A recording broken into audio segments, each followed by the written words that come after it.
All right, Nick, bigger Awkward. story here. What do you think? Jimmy's big night, a little bit, or Giannis's very pedestrian night? Which one? Bigger story. Yeah, listen, Jimmy was great. He had 27 second-half points on 11 shots, and somehow he goes from being a legitimately bad to terrible three-point shooter in the regular season to just, vintage Thunder Dan Marley in these playoffs. It's unbelievable what he's doing. But the story is Giannis. This is the first meaningful game the Milwaukee Bucks have played since they walked off the court losing 4 in a row to the Raptors last year. And for Giannis to score 9 points after the first quarter, for Giannis to have, 4 points in the final 21 minutes of the game, to only make 3 baskets in the restricted area, to only take 12 shots all game, is a disaster for Milwaukee. Now, they can recover, and I wouldn't yet change my pick from Milwaukee to win this series, but a lot of the smart folks, well, Brandon, here's the thing. A lot of the smart folks covering the league all year, no, let me finish, said this is the worst matchup for Milwaukee. Because of Bam, because of the defense, because of the way Miami, and they didn't even bomb threes last night, because of the way they can bomb threes, that this is the matchup Milwaukee didn't want. And in game 1, all those folks looked correct.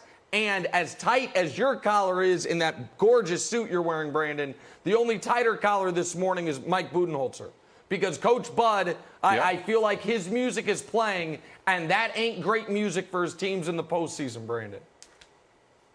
Yeah, watching this game, there's a few things that stood out. One, Giannis disappeared. It wasn't that Giannis disappeared. It's that smothering defense from Miami. They threw everyone at him to stop him, and they wanted everyone else to beat them. That was the game plan. They out-rebound them. They won a turnover battle. It was just an ultimate team win for the Miami Heat.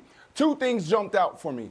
Number one, the most important thing is that this guy, Butler, came out and said, I told my teammates I wasn't going to pass the ball. This took me back to 2008, 2009, Jay Cutler. We were trying to get over the hump, beating the San Diego Chargers.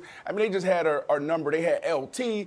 They had, Lights Out, Phillip Rivers, and all these receivers. And this guy came in a huddle when we were down a touchdown in the fourth quarter.